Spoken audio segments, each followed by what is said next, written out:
Entonces, como está medio bajo, dice, ¿no? ¿El volumen está bien, tal vez? Hola, hola. ¿Sí? ¿Alguien puede confirmar eso? Si el sonido está bien. Ya, gracias. Ya, entonces,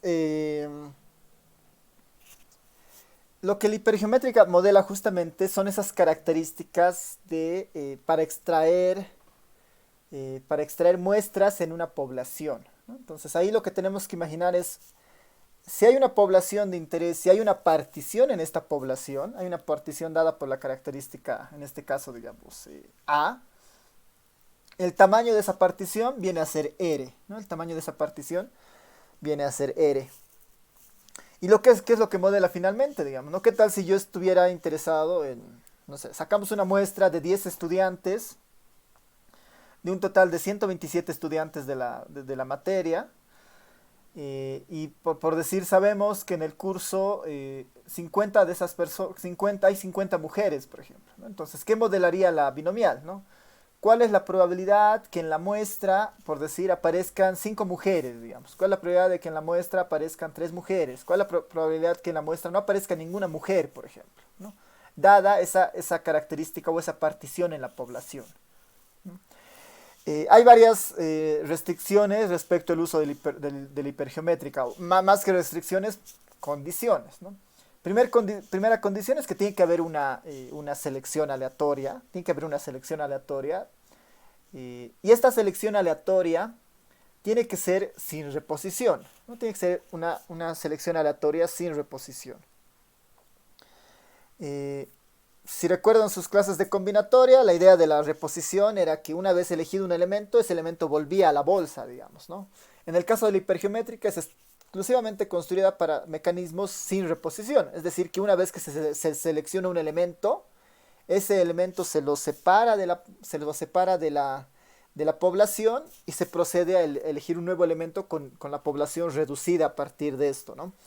Entonces, esa es una de las condiciones más fuertes dentro de la distribución hipergeométrica. Justamente por eso está de alguna manera relacionado a procesos aleatorios, pero con cierta dependencia, ¿no? Cosa que no pasaba en la binomial, ¿no? En la binomial, en la geométrica o en la binomial negativa, una de las características sumamente importantes era justamente que los experimentos o las selecciones sean independientes entre ellas, digamos, ¿no? Para que sean independientes entre ellas, entonces tenían que suceder experimentos Bernoullis independientes, separados, digamos, ¿no? El lanzamiento de una moneda no afectaba el otro.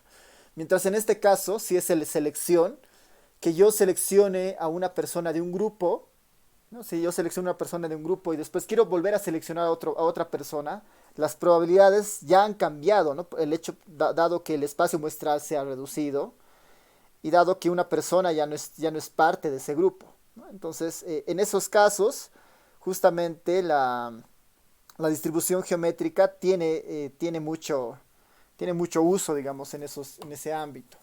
Entonces, ahí nuevamente, si hay una partición y hay una selección sin reposición, y nos interesa saber la probabilidad de ocurrencia de cierto evento dada la clasificación, es muy seguro que sea una distribución hipergeométrica, ¿ya? Entonces, vámonos un momento a-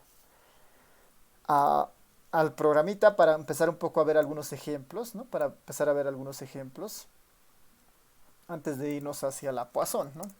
Vamos a ver algunos ejemplos de la hipergeométrica. Ejemplos, ejemplos.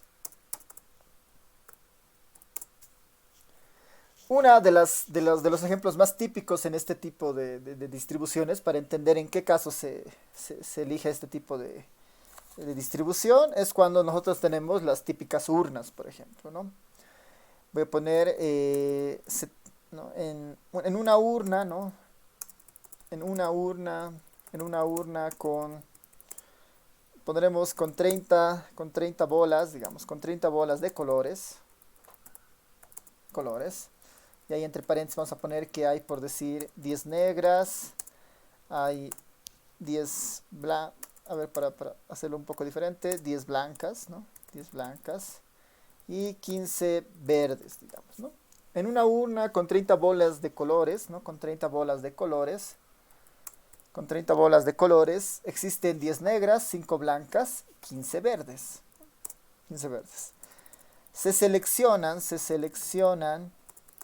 de manera, se seleccionan de forma aleatoria, se seleccionan, por decir, 7, ¿no? Se seleccionan 7 bolas de forma aleatoria.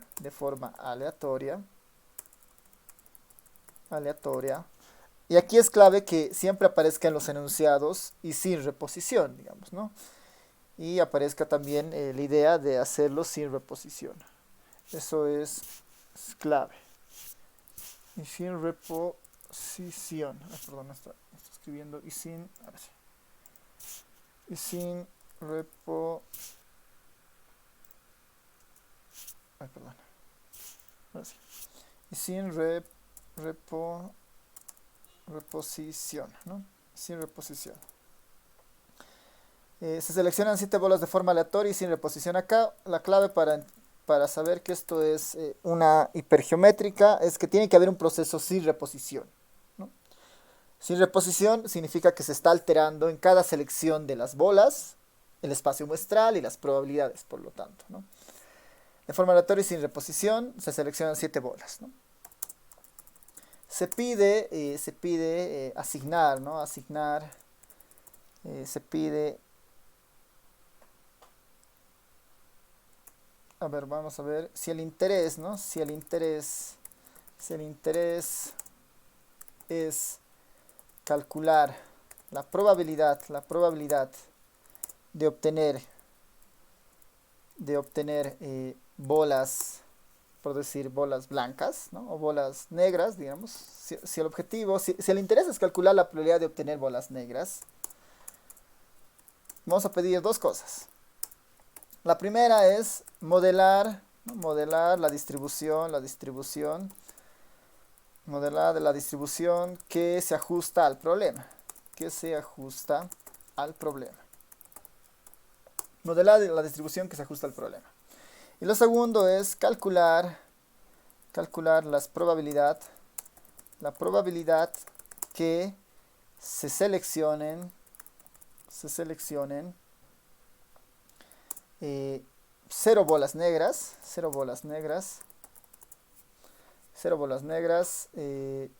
todas negras, ¿no? Todas negras. Y ahí podemos poner al menos 2 bolas negras, ¿no? Al menos 2 bolas negras.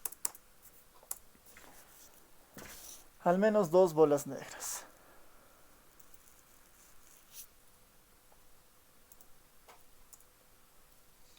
Entonces ese es el ejemplo. A ver, vayan viendo más o menos, vayan tratando de rescatar la información del ejemplo y traten de responder los dos problemitas, ¿no? Esto de modelar la distribución que se ajusta, ¿qué distribución sería? Obviamente estamos en la hipergeométrica, tiene que ser hipergeométrica. Pero trataremos de ver los parámetros, si se ajusta a la hipergeométrica y después, en base a eso, las probabilidades después son fáciles de calcular, ¿no? A ver, para eso les voy a dar unos 3 minutos para que vayan viendo esto. Y ustedes me digan, ¿no? Es una hipergeométrica con estos parámetros, digamos, ¿no? Entonces, eso es importante, ¿no? Decidir qué tipo de hipergeométrica es. Se los voy a poner ahí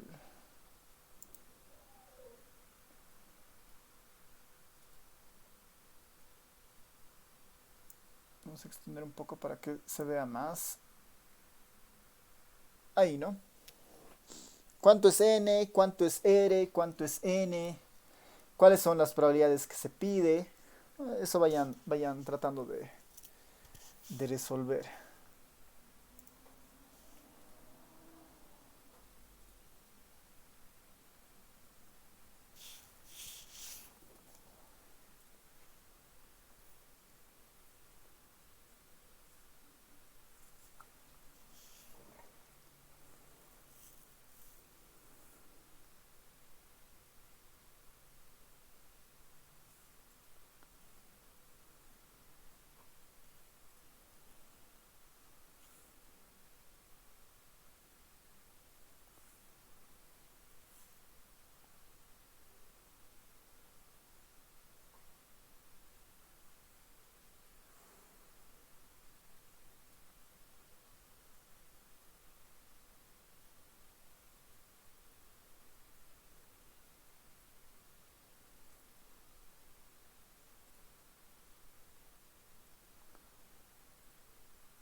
¿Qué tal? ¿Alguien tiene alguna propuesta de qué tipo de hipergeométrica es?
¿Qué tal? ¿Qué tal alguien? ¿Algún candidato?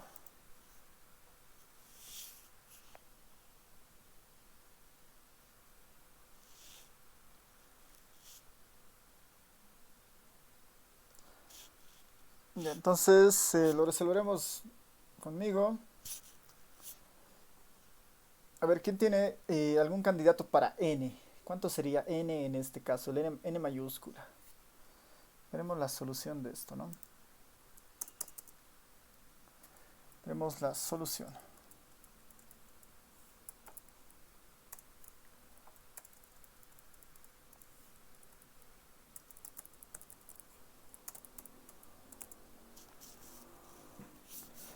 Nuevamente, la hipergeométrica se utiliza cuando tenemos una población y hay una selección de la muestra, ¿no? Hay una selección de la muestra. Voy a ver, intentar dibujarles un poco ahí algo de lo que tenemos que hacer, ¿no? El Paint. A ver,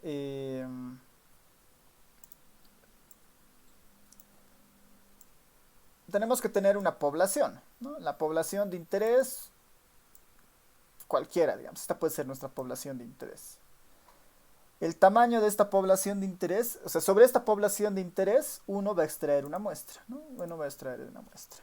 Esta es la población de interés de tamaño n, digamos, ¿no? Esta población de interés de tamaño n.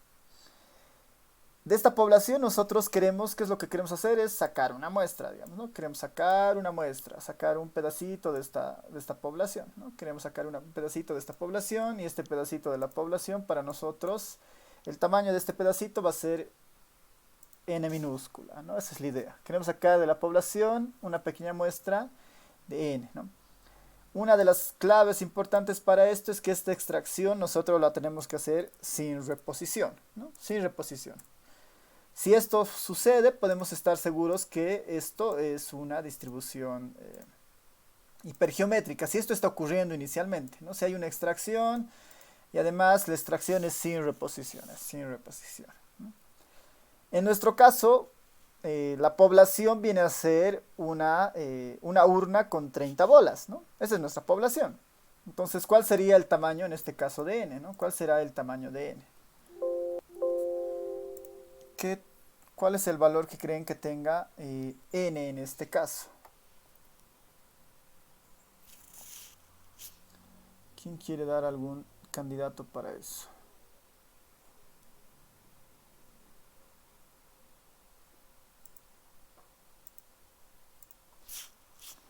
¿Cuánto será n?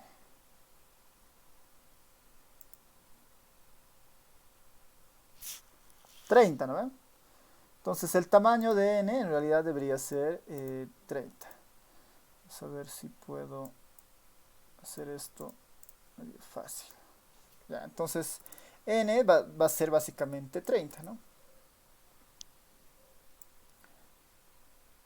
N es 30, porque en esta urna hay 30 bolas, ¿no? Hay 30 bolas.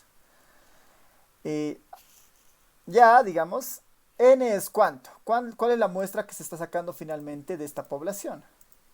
Hay una muestra, dice, ¿no? El ejercicio dice eh, una urna con 30 bolas de colores, es la composición de la bola, 10 negras, 5 blancas, 15 verdes. Se seleccionan 7 bolas sin reposición. Se seleccionan 7 bolas sin reposición. ¿Cuál es el valor de N pequeña? ¿Cuál sería el valor de N pequeña? ¿No? En la muestra. En este caso, esta sería igual a 7. ¿No? Hay una muestra de tamaño 7 que se está extrayendo de esta urna, ¿no? Hasta ahí va todo bien, parece ser una hipergeométrica. La composición de estas 30 dice que, bueno, hay bolas negras, hay bolas negras en cierta cantidad, digamos, ¿no? Ahí están las bolas negras en cierta cantidad. Eh, Después tenemos bolas blancas y bolas verdes, digamos, ¿no? Hay bolas blancas y bolas verdes. Eh, Estas serían, si quieren, las bolas... estas serían nuestras bolas blancas, digamos, que están ahí metidas en N. Y otras que tenemos son bolas blancas, digamos, ¿no? Sin ningún tipo de color, por decir. Bueno, la idea es que sean todas del mismo tamaño, no necesariamente son todas así. ¿No? Pues tenemos un cierto grupo de bolas blancas también. Y finalmente tenemos otro grupo de bolas verdes, digamos, en esta urna, ¿no? Tenemos otro grupo de bolas verdes en la urna. Hay una cierta relación entre estas bolas, digamos, ¿no? Hay bolas que son... hay más bolas negras, verdes o blancas, ¿no? O sea, hay una relación en cuanto a la composición de estas, por ejemplo, ¿no? Hay una composición. Lo que nos dice es que hay 10 bolas negras, 5 bolas blancas y 15 bolas verdes, ¿no? Y la idea es que sobre estas, de manera aleatoria, sacamos una muestra de tamaño 7 dentro de esta población. Entonces, ahí ya tenemos dos parámetros, 30 y 7, ¿no? Podemos decir que, bueno, sabemos ahora que X se había distribuido hipergeométrica, ¿no? X se distribuye hipergeométrica. N está clarito, son 30 bolas. N pequeño también está claro, que en este caso son 7, ¿no? N igual a 7. R depende de lo que nosotros estemos haciendo con la hipergeométrica. N depende de lo que estemos haciendo con la hipergeométrica. Si vamos a los usos de la hipergeométrica, dice X denota, ¿no? Acá dice X denota. Aquí dice X denota el número de elementos que poseen la característica A en una muestra aleatoria de tamaño N. ¿Cuál es la característica de interés en este ejercicio? ¿No? ¿Cuál es la característica de interés? Dice que, si se dan cuenta, las probabilidades giran alrededor de las bolas negras.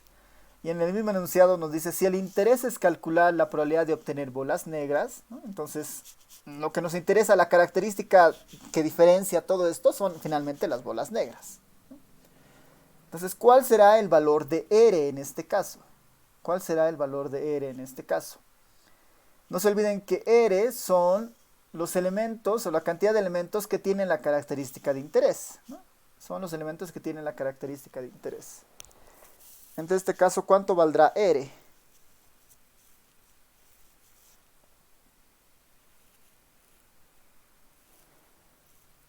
¿Cuánto valdrá R? ¿No? R finalmente es la característica de la partición que está existiendo en la población, ¿no?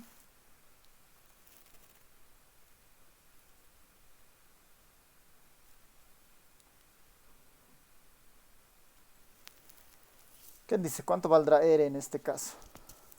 Si lo vemos en el grafiquito otra vez, hay una partición sobre esta población, dice, ¿no?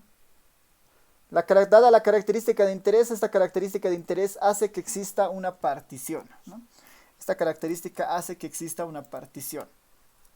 Entonces, en la población hay una partición de las unidades de interés, que en este caso son las negras.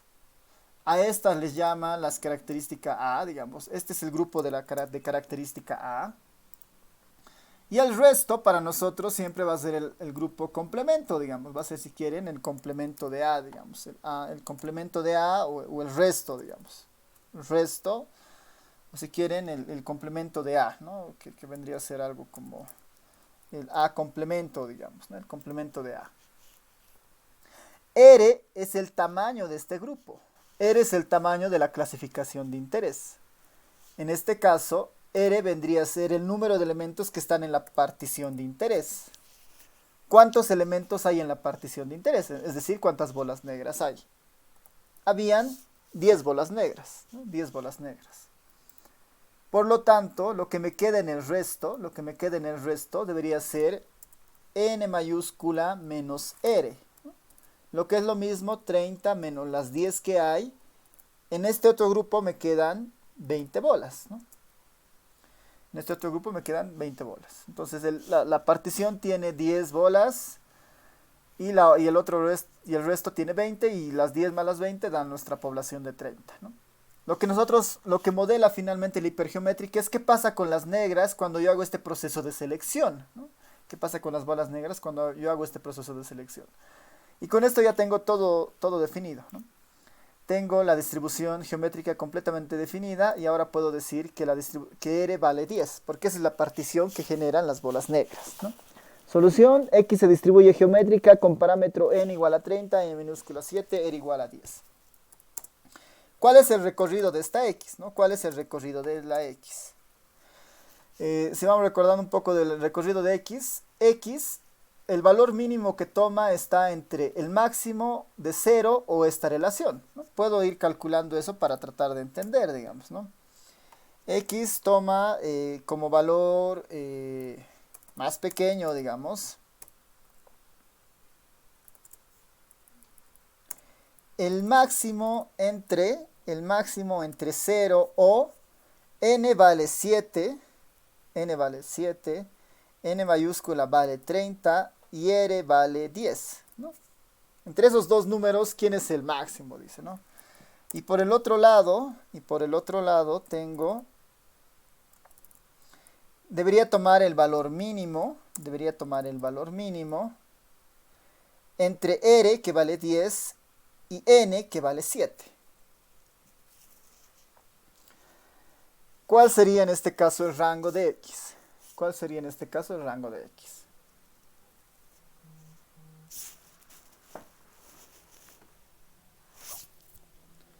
¿Alguien puede confirmar cuál sería el rango de X? A ver, evalúen esas dos relaciones que se las pongo ahí. Evalúen eso y me dicen cuál es el rango de X.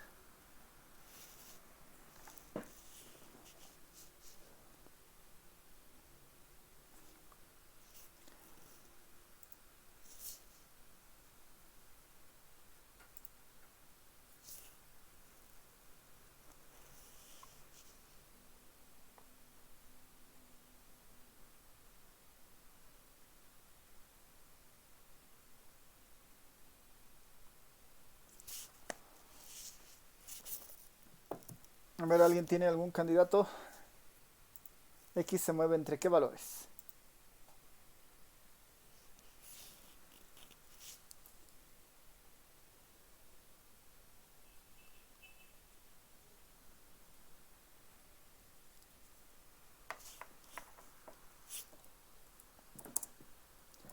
Esto van a darse cuenta que es básicamente, nos está diciendo que el valor de X se mueve entre 0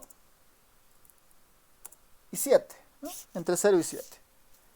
Y es medio lógico, digamos, ¿no? Dado que la muestra que se extrae es de tamaño 7, a lo mucho voy a poder calcular las probabilidades de que hayan 7 bolas negras en una selección de 7, ¿no? No voy a poder calcular más allá de eso.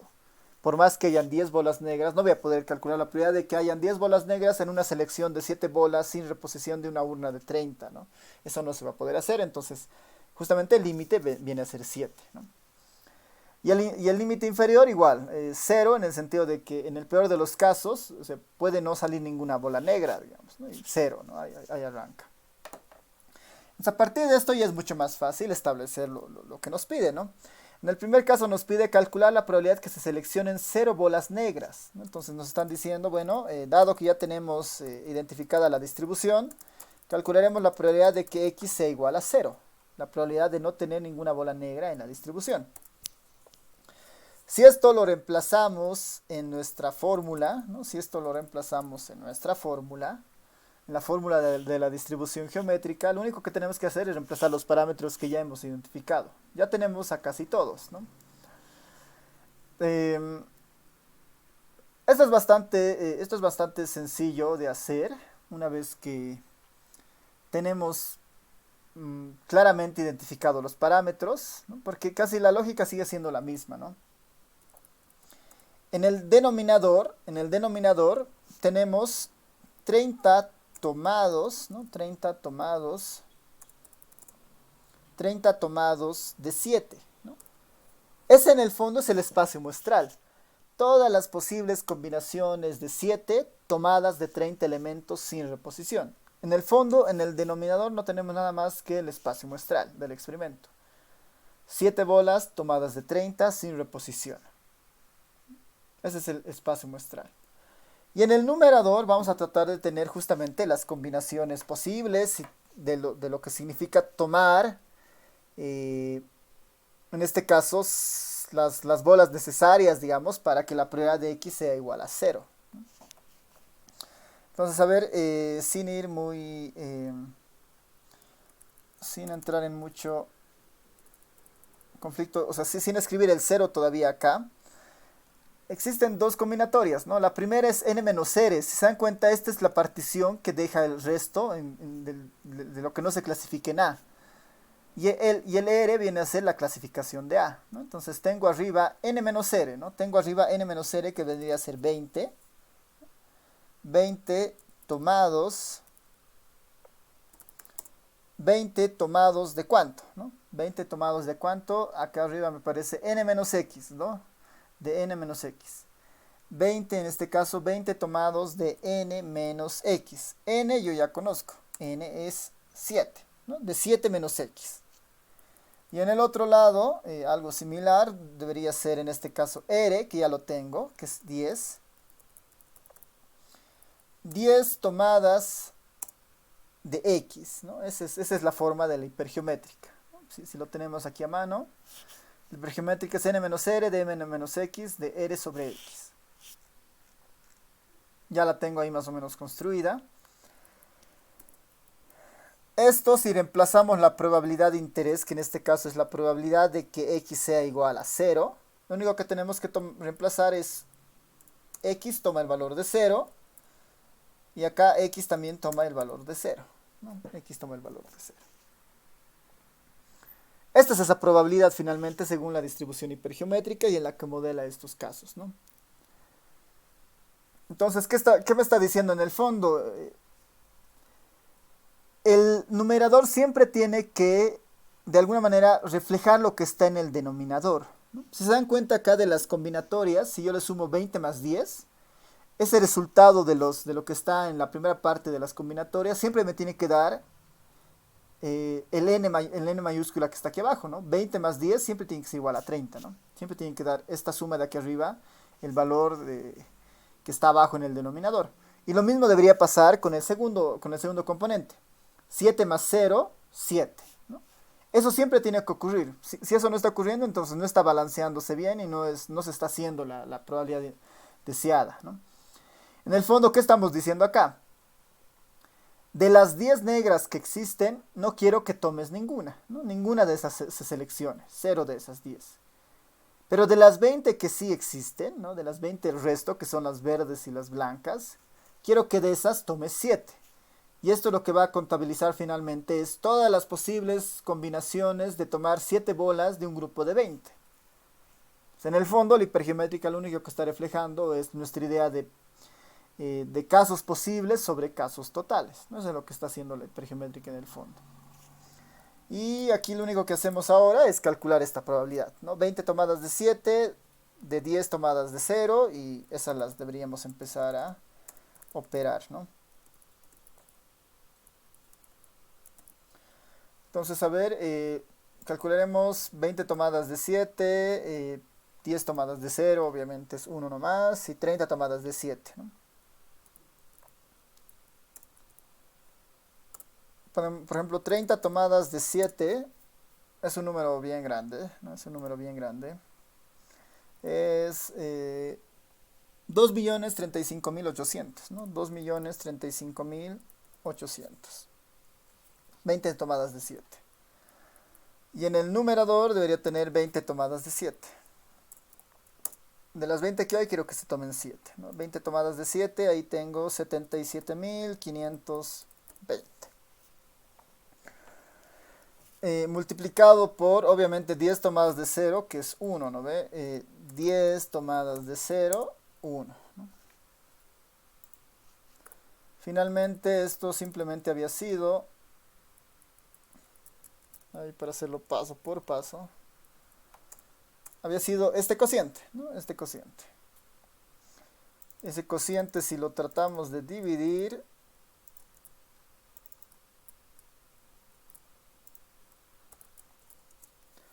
la probabilidad finalmente deseada había sido de 0.038, ¿no? 0.038.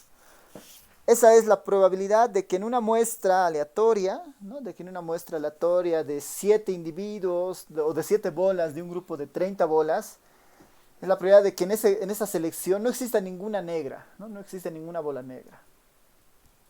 Es muy baja la probabilidad de que eso exista, ¿no? Es muy baja la probabilidad de que eso ocurra. Y aquí justamente viene esa idea, digamos, ¿no? Entonces, esto puede revelar cuando hay algún tipo de fraude en algún tipo de selección, en alguna característica, digamos, ¿no? Si efectivamente nos podemos observar una situación rara que es muy poco probable, entonces podemos sospechar de que hay algún tipo de fraude por detrás en una selección, digamos, ¿no? Entonces ahí la hipergeométrica juega muchas veces ese tipo de rol, digamos, ¿no? Para identificar en la parte de las ciencias sociales, muchas veces se identifica para identificar procesos de discriminación en procesos de selección, por ejemplo, ¿no? Ahí hay ejemplos en esa parte, en las ciencias sociales.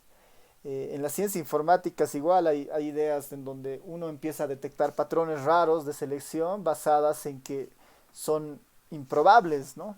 Entonces, alta presencia de algún elemento es sospechoso porque uno espera que exista cierto comportamiento, ¿no? Exista cierto comportamiento ahí, ¿no?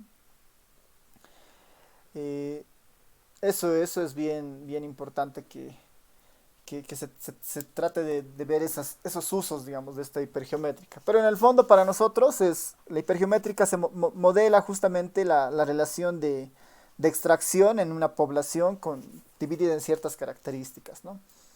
De manera similar, ¿no? ¿Cuál es la probabilidad de que todas sean negras, ¿no? ¿Cuál es la probabilidad de que todas sean negras? Voy a copiarme esta salida para empezar un poco a modificar eso.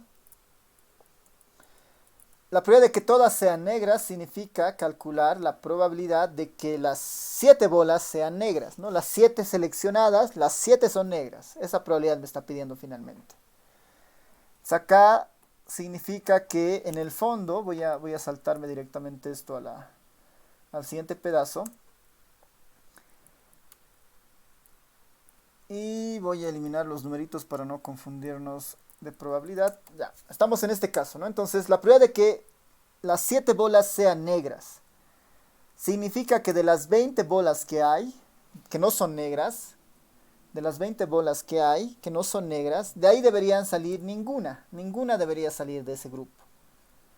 Mientras que de las 10 bolas que hay que son negras, de ese grupo 7 deberían salir, ¿no? 7 deberían salir de las 10 bolas negras que hay. No puedo sacar más bolas porque la extracción es de máximo 7 bolas, ¿no? No puedo sacar más de 7 bolas. Entonces se sigue cumpliendo la relación. 20 más 10, 30, 0 más 7, 7.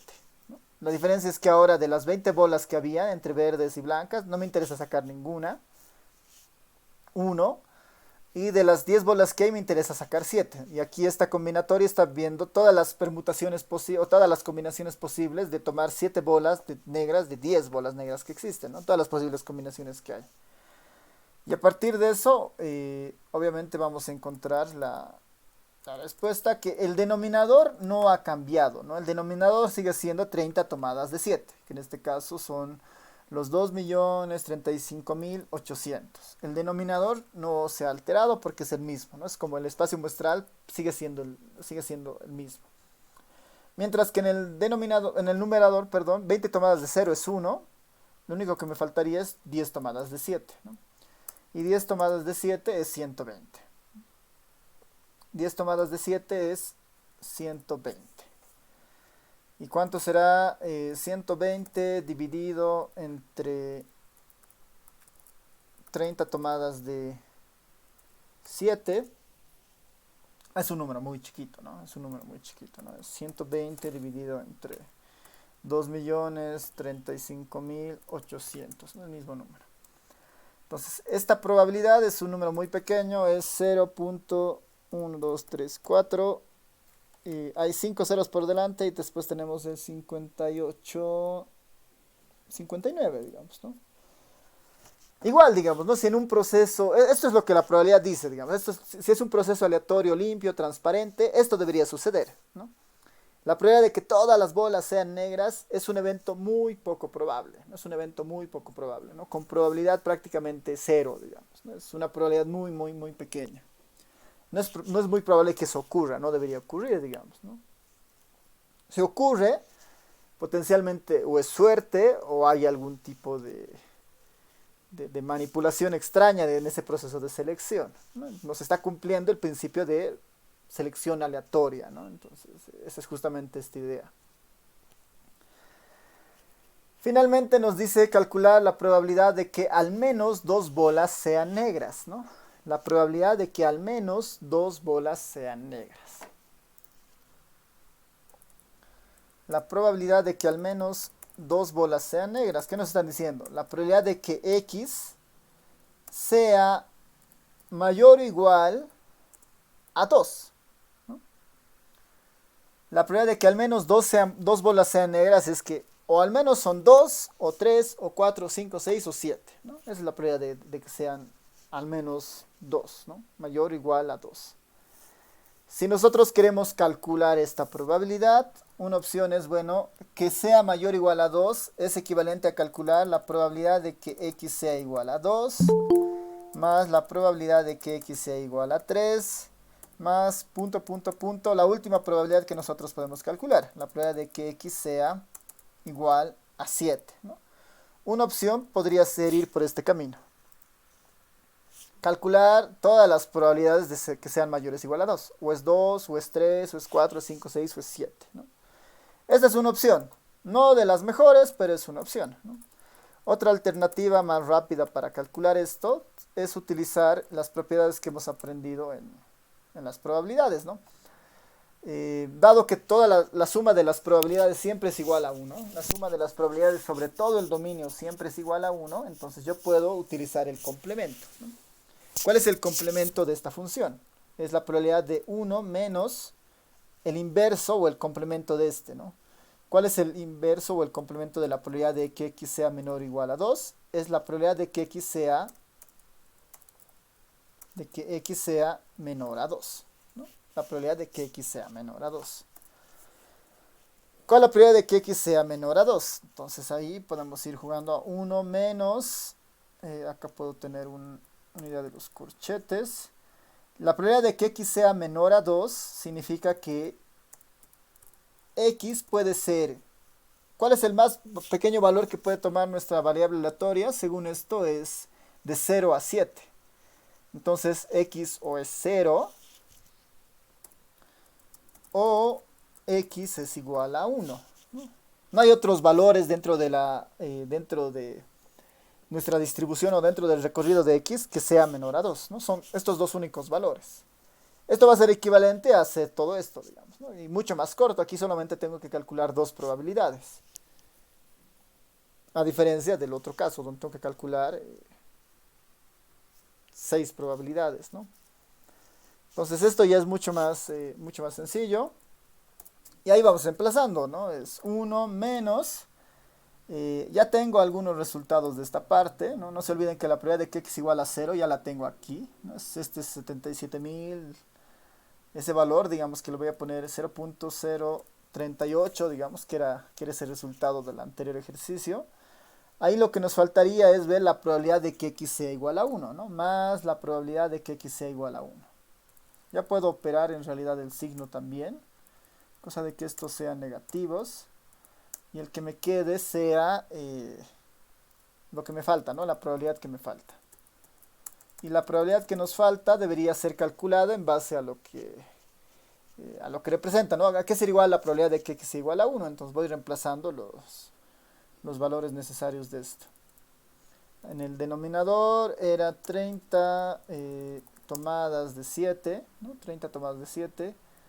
Y en el denominador tenía dos componentes, ¿no? El primero era 20 tomadas de ahorita decidimos cuánto es eso. Y en el otro caso teníamos 10 tomadas igual de algo, ¿no? La probabilidad de que x sea igual a 1 es equivalente a decir que de las 10 negras que hay, quiero que se seleccione una sola, ¿no? Y las otras 6 restantes quiero que provengan de las 20 bolas que sobran. Sigo teniendo la idea de 20 más 10, 30, 6 más 1, 7. Esa es la probabilidad de que x sea igual a 1. Eso lo puedo tratar de calcular acá en la calculadora o en el software en mi caso, para ver qué tal. Y esto sería, en el denominador tengo lo que ya habíamos visto, que era justamente 30 tomadas de 7. Y en el denominador tengo esos dos productos, ¿no? Que serían, por un lado es 20 tomadas de 6 multiplicado a 10 básicamente, ¿no? Pero lo escribiremos también acá, ¿no? 10 tomadas de 1, ¿no? Y esa probabilidad había sido 0,1903, ¿no? Esta probabilidad había sido 0,1903. Entonces con eso ya tenemos un poco más armado esta idea, ¿no? 1 menos 0,038 menos, ¿no? Menos la otra probabilidad que acabamos de encontrar, 0,1903. O 0,19 nomás para que ya lo podemos redondear directamente. Y este resultado había sido igual a 0,77, ¿no? Este resultado había sido 0,77. 2, digamos, ¿no? La probabilidad de que en este proceso aleatorio salga más de 2 o más bolas negras es relativamente alto. Es de 0,772, ¿no? 0,772. Y ya está, ¿no? Así funciona la distribución hipergeométrica, ¿no? Así funciona la distribución hipergeométrica. Ya, entonces aquí les voy a dar una tarea para ustedes, para que vayan viendo cómo se puede hacer. La tarea es del ejercicio, nuevamente de la página 459 del libro, es el ejercicio 8, ¿no? Es el ejercicio 8. Esa es su tarea para que lo vayan revisando en su casa. Es una distribución geométrica ese ejercicio. Lo único que hay que identificar es n mayúscula, n minúscula, la partición y después calcular las probabilidades que pide, ¿no? Un ejercicio muy parecido a ese yo voy a introducir en el examen en esta parte, ¿no? O alguna de las propiedades también de las distribuciones, ¿no? Así que eso como tarea de esta distribución hipergeométrica. Vámonos a la siguiente distribución, ¿no? Vámonos a la siguiente distribución, que es justamente una de las más empleadas, porque se adapta bastante bien a bastantes situaciones, ¿no? Se adapta bastante bien a bastantes situaciones, y esta es la distribución de Poisson, ¿no? La distribución de Poisson, o de Poisson. Vamos a volvernos a nuestro grafiquito o a nuestros apuntes para tener ahí un poco mejor la vista de qué es lo que hace la Poisson, ¿no? Esta ya empieza a incorporar elementos más complejos, digamos, la binomial, esas a lo mucho tenían combinatorias, ¿no? Esa forma de la combinatoria. Esta ya empieza a incorporar algunos elementos un poco más complejos, ¿no? Hay un exponencial de por medio, hay un término en términos factorial, ¿no? Que está ahí. Nuevamente la idea es que el denominador siempre trata de emular la idea del espacio muestral, el tamaño del espacio muestral, y no se olviden que esta idea de las permutaciones se utiliza para saber todas las posibles combinaciones, o en este caso todas las posibles permutaciones de elementos en una misma hilera, digamos, ¿no? Esa era un poco la idea de las permutaciones que uno veía en combinatoria. La distribución Poisson tiene un solo parámetro, y ese parámetro se conoce como lambda, ¿no? Ese parámetro se conoce como lambda. Vamos a decir que x es una variable aleatoria, x es una variable aleatoria y vamos a decir que se distribuye Poisson con parámetro lambda, donde una condición inicial es que lambda siempre tiene que ser positiva, lambda mayor a cero, y la función de probabilidad de la distribución de Poisson viene dada de esta forma, ¿no? La probabilidad de que x tome el valor de un x pequeño es igual a la exponencial de menos lambda, lambda elevado a x sobre x factorial. El recorrido de la distribución de Poisson inicia en 0 y se va hasta el infinito, ¿no? Inicia en 0 y se va hasta el infinito. Y las características de la distribución de Poisson son bastante sencillas. La esperanza, tanto la esperanza como la varianza, es igual al parámetro lambda, ¿no? Tanto la esperanza como la varianza es igual al parámetro lambda. Y esa es la característica de esta distribución Poisson. ¿Cuál es el uso, digamos? ¿Dónde se empieza a usar esta distribución, ¿no? que tiene esa forma? ¿Qué viene a ser lambda o qué modela esta distribución, ¿no? Eso es lo que nos interesa. Primera gran consecuencia es que x representa el número de eventos o sucesos, ¿no? El número de eventos de cierto tipo o el número de sucesos de cierto tipo. Es número de eventos, número de sucesos, ¿no? Número de eventos, número de sucesos. Que ocurren en un intervalo de tiempo o en una región o en un volumen. Que ocurren en un intervalo de tiempo o en una región o en un volumen. Eso es lo que representa una distribución de Poisson. Por ejemplo, ¿no? Si quisiéramos nosotros modelar cuántas personas llegan a la caja universitaria en una hora, no sé, de 10 a 12 de la mañana, en un día ordinario, digamos, ¿no? ¿Cuántas personas llegan a la caja universitaria de 10 a 12, digamos, ¿no? ¿Cuántas personas pasan la ventanilla de legalizaciones en una hora determinada en un cierto día, ¿no? ¿Cuántos automóviles pasan en la autopista, digamos, el peaje de la autopista, cuántos taxis con cierta característica pasan por la autopista durante toda la mañana, digamos, ¿no? Ese tipo de problemas se modelan con una distribución Poisson, ¿no? Número de ocurrencias en un cierto tipo, de intervalo de tiempo o región o volumen, ¿no? Entonces hay una escala continua, si se dan cuenta, un poco asociada a esto. X representa el número de eventos de algo, pero que ocurren en un contexto específico, o en un intervalo de tiempo, o en una región, o en un volumen, ¿no? O en una región o en un volumen. No podría igual decir, ¿no? Número de nacimientos que ocurren en una región metropolitana de 3.000 habitantes, digamos, ¿no? Número de suicidios que ocurren en tal mes de tal año, digamos, ¿no? Entonces, ese tipo de cosas, digamos, si fuera región, igual se modelan con una distribución de Poisson. Hay algunos ejemplos ahí, ¿no? Fallas de un computador en un día de operaciones, ¿no? El día de operaciones es la escala, digamos, en este caso de tiempo, una escala de tiempo, un día de operaciones.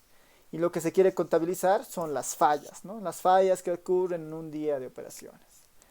Entonces ahí, si se dan cuenta, hay varios elementos que están empezando a aparecer. El primero es que tiene que haber una escala asociada de algo, digamos, ya sea de tiempo, volumen o espacio, ¿no?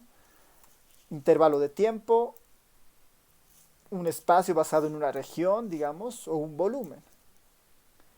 Y en ese espacio que nos define, nos interesa contabilizar la ocurrencia de algún evento. Nos interesa calcular la ocurrencia de algún evento. En este escenario, lambda viene a ser como la cantidad de ocurrencias promedio. Lambda, si se dan cuenta, viene a ser como la cantidad de ocurrencias promedio en ese intervalo de tiempo dado, o en esa región, o en ese volumen. Lambda viene a ser un parámetro que modela de alguna manera la ocurrencia promedio del evento, ¿no? Lambda viene a ser dado como la ocurrencia promedio del evento. Eh, hay maneras de una binomial aproximarla a una Poisson, ¿no? Una binomial hay maneras de aproximarla a una Poisson, y ahí está como una nota, ¿no? Si por decir n es muy grande en la binomial, si n es muy grande en la binomial y p es muy chiquita, ¿no? P tiende a 0, entonces lambda puede ser equivalente a n por p, ¿no? Lambda puede ser equivalente a n por p, dado que permanece constante, así que eso está bien. Lambda siempre tiene que ser constante. Entonces podríamos aproximar una binomial con una Poisson y decir, bueno, x se distribuye Poisson con parámetro lambda, donde lambda es igual a n por p. ¿Qué es n grande y qué es p chiquita? Cuando n sea mayor a 50 y p sea menor a 0.1, uno puede aproximar a una binomial utilizando una Poisson. No es lo que dice la nota, ¿no? Y eso es cuestión de un poco de ir viendo cómo se comportan las distribuciones en ambos casos, digamos, ¿no? Cómo se comportan las distribuciones en ambos casos. Sin ir muy lejos, por ejemplo, para ir viendo esta última, antes de ver algunos ejemplos, lo que nos está diciendo esto es que una binomial con estas características, con una n más grande a 50 y una p bastante chiquita, se parece a una Poisson donde lambda es igual a n por p. Eso es lo que nos está diciendo esta nota acá, ¿no? La manera de comprobar eso, vamos a utilizar una forma bastante sencilla. Vamos a utilizar una simulación para hacer eso, ¿no? Entonces, vamos a verificar que eso se está cumpliendo haciendo una simulación en el software.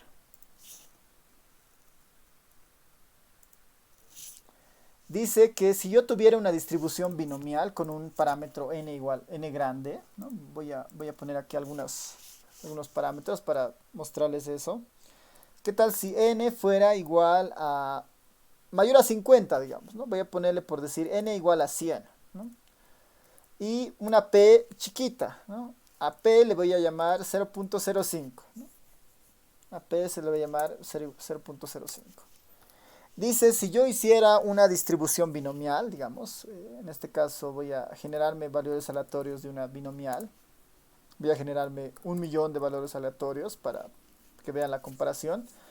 De una binomial con parámetro 100 y probabilidad igual a p, ¿no? Que son las que he definido acá. Ahí están todas esas binomiales, digamos, que me modelan esto.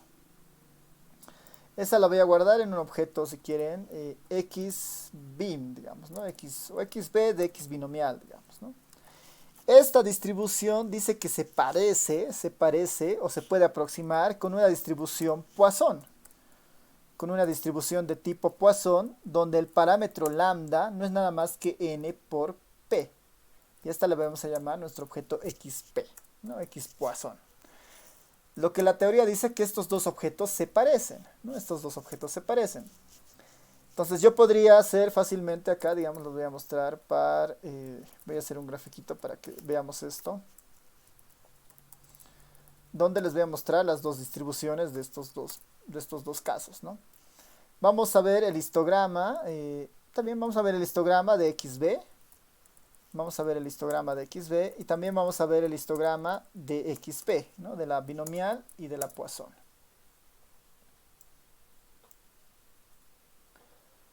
Ambas han sido generadas con distribuciones distintas, ¿no? Y ese es el histograma. Histograma para xb, que es la binomial. Histograma para xp, que es la Poisson. Altura similar. Da el eje de las x, que sean los valores en los que se mueven, de 0 a 15, de 0 a 15, misma escala, ¿no? Si ustedes notan la distribución, son bastante parecidas, ¿no? Son muy parecidas.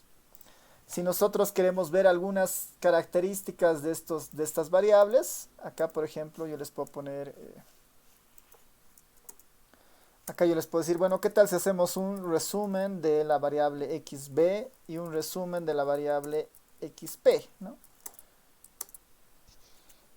La binomial y la Poisson, mismos mínimos, mismos primer cuartil, misma mediana, La media varía, pero es muy similar. Casi la media es 5 en ambos casos. Tercer cuartil es el mismo y el máximo, ya digamos, ahí hay una unidad de diferencia, pero básicamente son muy parecidas, ¿no? Son realmente muy parecidas las dos, ¿no? Son muy parecidas las dos distribuciones. Eh, y eso es lo que nos dice la nota, digamos, que una Poisson se parece mucho a una binomial. Si esto jugamos con el límite, digamos, ¿no? ¿Qué tal si esto yo le pongo n igual a 50 y p igual a 0,1? ¿No? Puedo cambiar esos parámetros y puedo ver qué tal, qué sucede, ¿no? Igual se parecen bastante, ¿no? Igual se parecen bastante en todos los términos. Incluso ahí podría decir, bueno, ¿será que esto puedo hacerlo con una binomial de tamaño, por decir, 30, mucho más chiquita?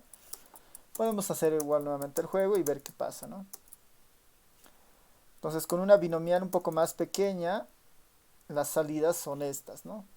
Con una salida más chiquita, tal vez los histogramas ya no se parecen tanto, pero en términos de sus resultados, siguen teniendo una mediana muy similar y una media igual muy parecida, ¿no?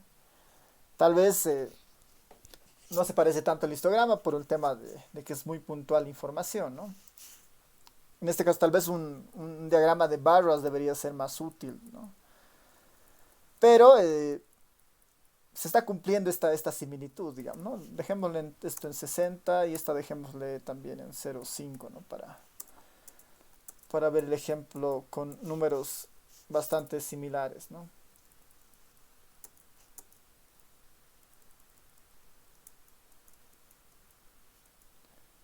XB y XP. Ya está, ¿no? Entonces, ya con eso, digamos, en mente, podemos hacer algunos ejemplos para la Poisson, ¿no? Entonces, de la Poisson tenemos que recordar justamente la idea de ocurrencias en una escala de tiempo, volumen o espacio de algún evento, ¿no? De algún evento en particular. Ya, entonces, a ver, vamos a tratar de ver algún ejercicio del libro que podamos acomodarlo esto fácilmente.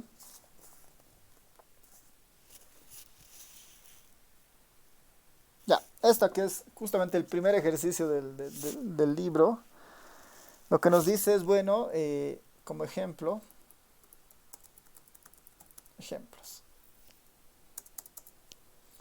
Nuestro primer ejemplo para la distribución Poisson va a ser, bueno, cierta oficina de bomberos,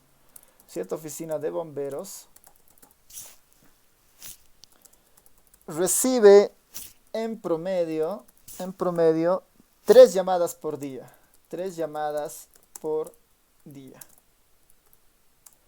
¿No? Cierta oficina de bomberos recibe en promedio 3 llamadas por día.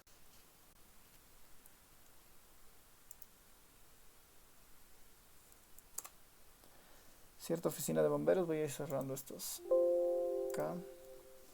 Cierta oficina de bomberos recibe en promedio 3 llamadas por día. Calcular la probabilidad de que, y ahí nos dan dos ejercicios, ¿no? Reciba 4 llamadas en un día, ¿no? Reciba 4 llamadas en un día.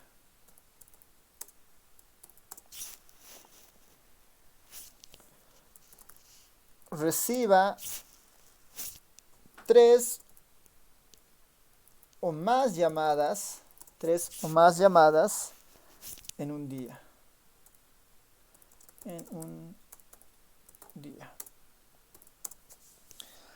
Y la última va a ser reciba, por decir, 10 llamadas, reciba 10 llamadas en una semana. En una semana. Para nosotros la semana va a tener 7 días. Ya en una semana de 7 días. No es una semana laboral, digamos. Es una semana completa de 7 días. Reciba 10 llamadas en una semana.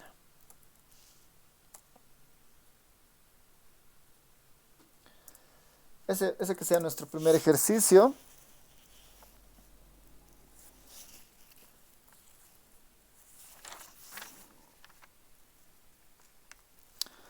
podemos ver tal vez otro ejercicio más.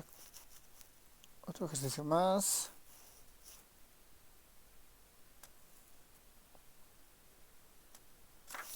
Ya, ¿no? Vamos a poner, suponga, ¿no? Suponga que hay en promedio, suponga que hay en promedio 2 suicidios por año, ¿no? 2 suicidios.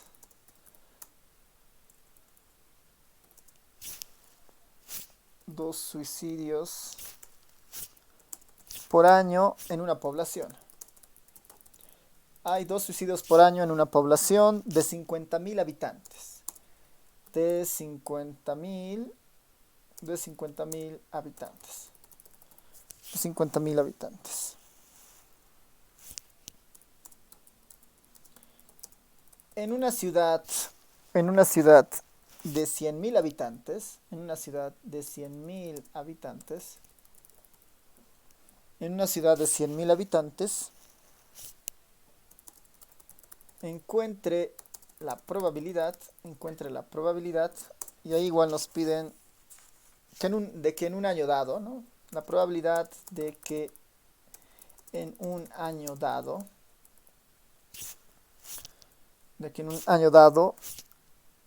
haya, y ahí nos piden un suicidio o 2 o más suicidios, ¿no? Un suicidio, 2 o más suicidios.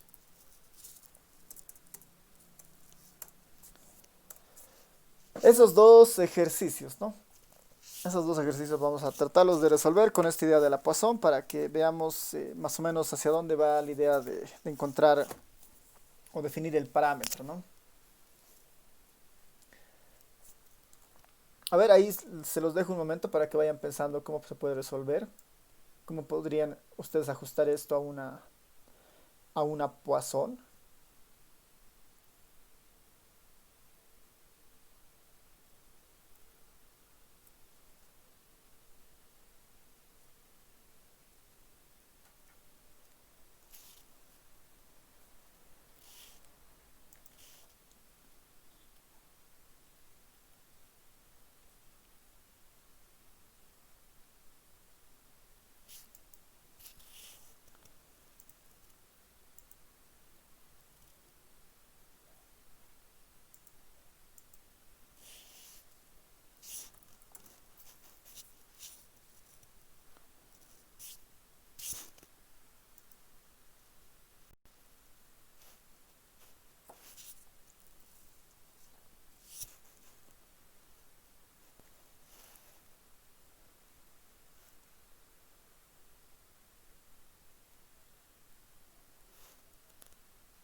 Ya, a ver, resolveremos el primero y el segundo les voy a dejar como tarea en base a cómo vayamos avanzando ¿ya?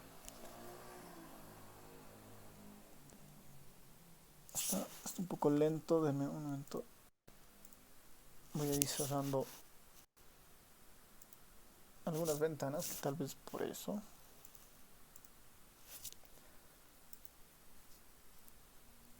Bueno, es tal vez porque esta sigue abierta.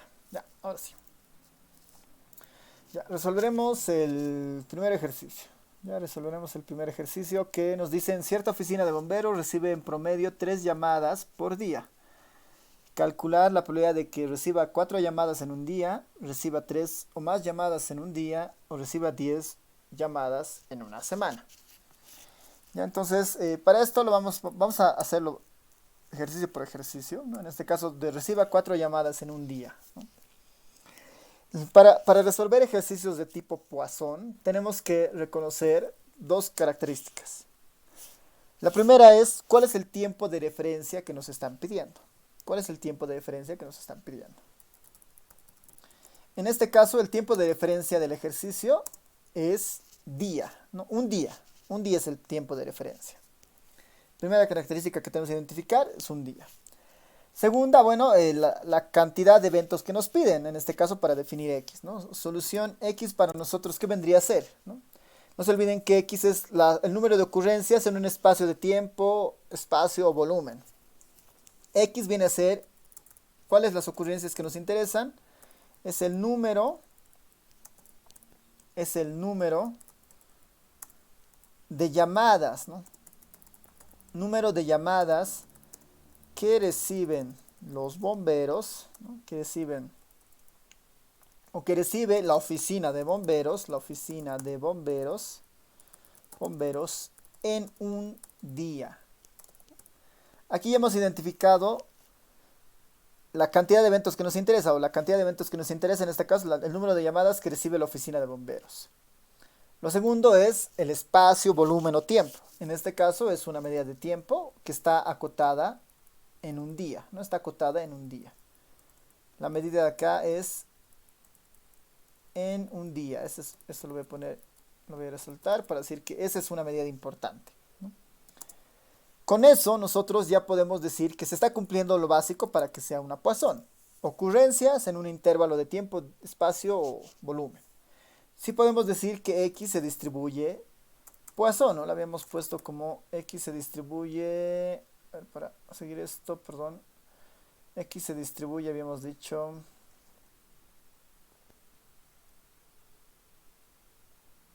allá, simplemente P, ¿no? X se distribuye, X vamos a decir que entonces X se distribuye Poisson. Y el siguiente paso, una vez que hemos identificado esto, es definir el parámetro lambda, ¿no? Que este es básicamente lo más difícil en esta distribución, digamos. Todo lo demás es sencillo, ese es el único paso donde tenemos que tener cuidado al momento de definir lambda, ¿no? ¿Qué es lambda? Es el promedio de ocurrencias en ese espacio de tiempo. Es el promedio de ocurrencias en ese espacio de tiempo. Por eso lambda es la esperanza de la Poisson, ¿no? Lambda viene a ser el promedio de ocurrencias en el intervalo de tiempo que hemos definido. Entonces acá, fácil, digamos, ¿no? Es número de llamadas que recibe la oficina de bomberos en un día. En promedio, ¿cuántas llamadas recibe esta oficina en un día? En promedio, ¿cuántas llamadas recibe esta oficina en un día? Y eso nos las dan en el enunciado. Dice, cierta oficina de bomberos recibe en promedio 3 llamadas por día, ¿no? Aquí nos está dando la información de dónde vamos a obtener lambda, ¿no? Promedio de 3 llamadas por día, ¿no? Ahí viene a decirnos cuál es el valor de lambda. Entonces yo puedo estar ya con ese enunciado seguro de que en este caso lambda había sido igual a 3, ¿no? Porque 3 es el número promedio de llamadas que reciben en un día y esa coincide con la variable aleatoria, con el tiempo de la variable aleatoria. Y está, ya he construido la distribución Poisson, entonces lo único que tengo que hacer ahora es construir la probabilidad que piden, ¿no? La probabilidad que piden en este caso era reciba 4 llamadas en un día. Entonces me está pidiendo la probabilidad de que X, dado que se distribuye Poisson, sea igual a 4, ¿no? X que se distribuye Poisson sea igual a 4. Lo único que debería hacer en este punto es reemplazarlo dentro de la distribución Poisson. Y la distribución Poisson es esta, ¿no? Entonces voy a copiarme todo este pedazo para que lo vayamos reemplazando. Entonces lo único que tengo que hacer ahora es reemplazar en nuestra distribución de Poisson, ¿no? Exponencial de menos lambda, lambda x, x factorial, todo eso, ¿no? Entonces lo único que debería hacer es reemplazar lo que ya tengo, ¿no? Que sería la exponencial de menos lambda, en este caso de menos 3, multiplicado por lambda, que en este caso es 3, elevado a x. X para mí yo lo quiero evaluar en el punto 4. La exponencial de menos lambda de 3 elevado a la cuarta, ¿no? De lambda elevado a x. Sobre x factorial. En este caso debería ser 4 factorial, ¿no? Sobre 4 factorial. Y ya está, ¿no? Con eso debería ser suficiente para encontrar esta probabilidad, ¿no? Lo más complicado que hemos hecho es definir el valor de lambda. Después ha sido básicamente reemplazar en la fórmula. Después de hecho ha sido reemplazar en la fórmula. Entonces acá lo único que tenemos que hacer es, bueno, encontrar estos valores, digamos, tanto el numerador como el denominador, ¿no? Tanto el numerador como el denominador.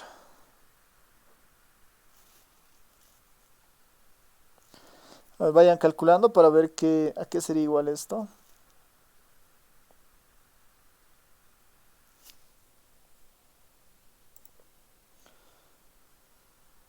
En el denominador lo único que tengo que calcular es el factorial de 4, ¿no? Que es 3 por 4, 12, 24, ¿no ven? Y factorial de 4, 24. Y en el numerador, 3 elevado a la cuarta por exponencial de menos 3, ¿no? Ahí la exponencial de menos 3 multiplicado por 3 elevado a la cuarta. Entonces en el numerador en realidad tengo 4.0327. O sea, este resultado yo le debería dividir entre el factorial de 4 para tener el valor exacto de esta probabilidad, así sin perder redondeo, tengo 0.168, digamos, ¿no? Esa es la probabilidad de recibir 4 llamadas en un día, ¿no? En esta oficina de bomberos. Si empiezan a aparecer más de 4 llamadas, digamos, entonces puede haber algún problema, ¿no? No es un día ordinario, debe haber algún incendio más fuerte, digamos, ¿no? Dado que el promedio es simplemente 3, ¿no? Entonces eso podría dar una idea de que es un día atípico, ¿no? En la oficina de bomberos.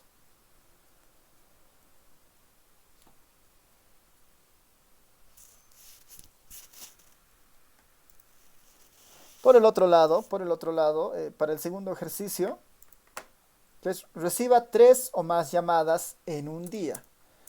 Reciba 3 o más llamadas en un día. Acá sigue siendo el mismo periodo de tiempo y sigue siendo la misma variable aleatoria. Un día y recibir llamadas. Entonces acá puedo seguir diciendo que X se distribuye Poisson con un parámetro lambda, con parámetro lambda igual a 3, ¿no? Sigue siendo el mismo valor, ¿no? Sigue siendo lo mismo, con parámetro igual a 3, y lo único que me pide en este ejercicio diferente es una probabilidad distinta, ¿no? Es la probabilidad de que las llamadas sean 3 o más llamadas, es decir, la probabilidad de que X sea más grande o igual a 3, ¿no? 3 o más llamadas. Aquí es un problema porque lo que yo debería hacer es calcular la probabilidad de que sea 3 o 4 o 5 o 6 o 7 o 8 o 9 o 10. No se olviden que la Poisson tiene su recorrido de 0 hasta infinito. Entonces, en el fondo tengo que calcular la probabilidad de que sea igual a 3, 4, 5, 6 hasta el infinito. Entonces, eso no va a ser posible, ¿no? Lo mejor en estos casos, en el caso de la Poisson, es calcular el complemento, ¿no?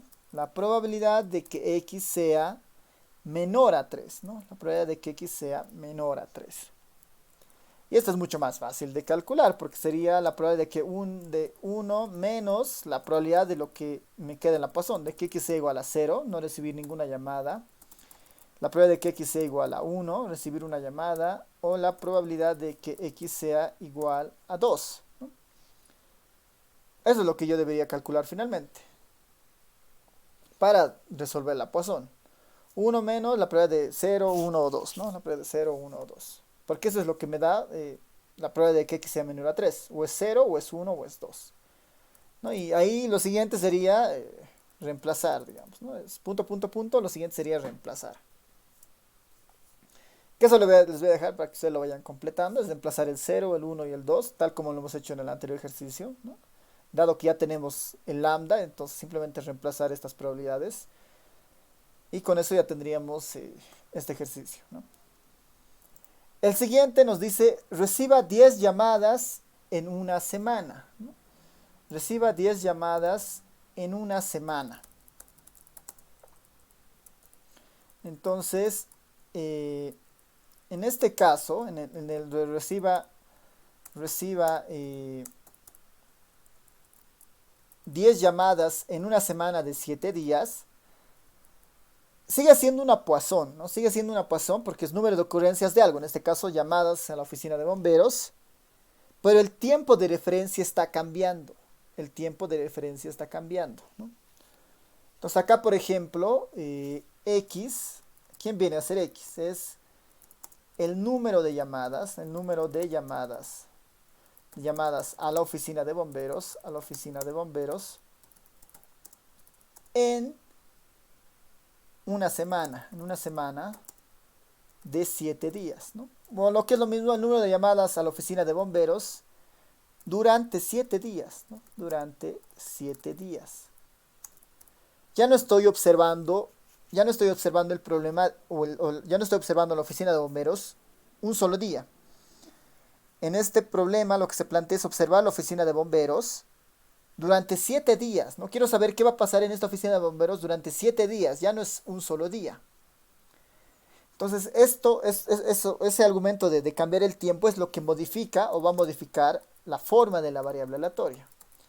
En este caso, X se sigue distribuyendo Poisson, pero el parámetro lambda es el que ha cambiado, porque lambda antes estaba asociado a la ocurrencia promedio en un día. Ahora lambda debería ser la ocurrencia promedio en 7 días, ¿no? Lambda debería ser la ocurrencia promedio en 7 días. En un día era 3, era la ocurrencia promedio.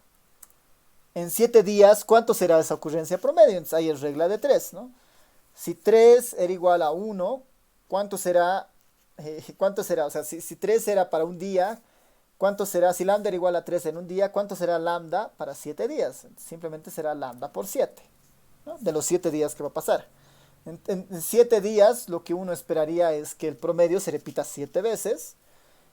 Y en promedio, en 7 días, en 7 días lo que uno esperaría es que durante 7 días existan 21 llamadas en promedio a los bomberos. Entonces aquí lambda está siendo afectada por ese componente de días, ¿no? Entonces por eso 3 por 7, ¿no? Por los 7 días que tenemos nosotros que calcular, ¿no? Si hubiéramos dicho cuál es la probabilidad de que, cuál es la probabilidad de que llamen 2 veces, pero en una media jornada de trabajo, ¿no? Ahí ya no es el promedio, ya no es 3, sino debería ser 3 medios, digamos, dado que ya no estoy observando el fenómeno en un día completo, sino estoy observándolo en media jornada, por decir. Entonces ya debería ser 3 dividido entre 2, digamos, ¿no? Es un 1.5 llamadas, se espera que sucedan en una media jornada de trabajo en la oficina de bomberos. En este caso son 7 días, entonces tengo que ampliar ese alcance de lambda, que serían justamente 21 días. Este es el único cuidado con estos factores de conversión, digamos, que hay que tener para resolver este tipo de problemas. Si fuera ese el caso, entonces ya acá es mucho más fácil encontrar la probabilidad, ¿no? Porque sería la probabilidad de que X sea igual a 10, pero ya con una Poisson con estas características. Entonces, si empezamos a resolver este problema, tendríamos 10 factorial en el denominador, y arriba tendríamos la exponencial de menos lambda, en este caso la exponencial de menos 21. Por lambda, que en este caso lambda es 21, elevado a x, que en este caso es 10, ¿no? Elevado a 10. Y ya, digamos, esa sería la respuesta en este caso, ¿no? El lambda ha sido el que ha sido afectado. Entonces esto ya es relativamente más fácil. Sería la exponencial de menos 21 multiplicado por 21 elevado a 10.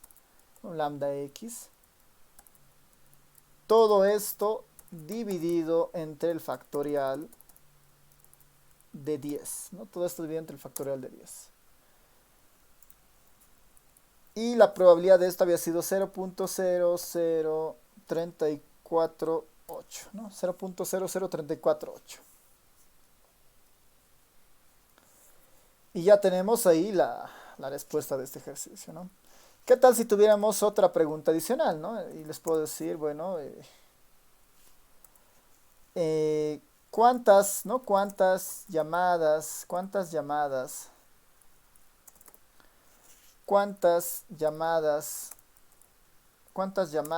en promedio se espera tener durante un año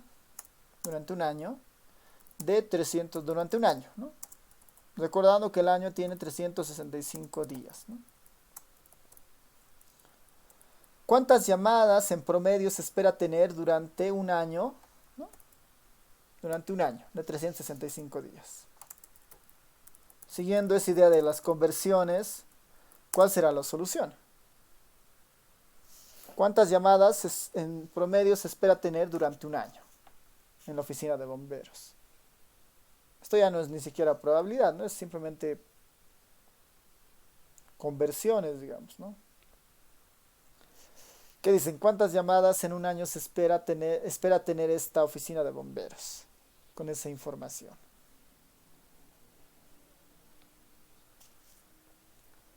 ¿Ver alguien se anima a dar un número ahí?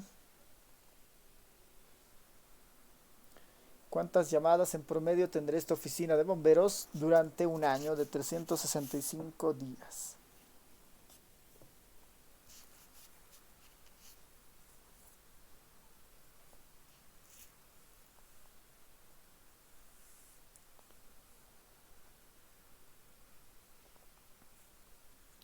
Y esto es básicamente muy sencillo, ¿no? Si recibo 3 llamadas en promedio por día, ¿cuántas recibiré en 365 días, ¿no? 3 por 365.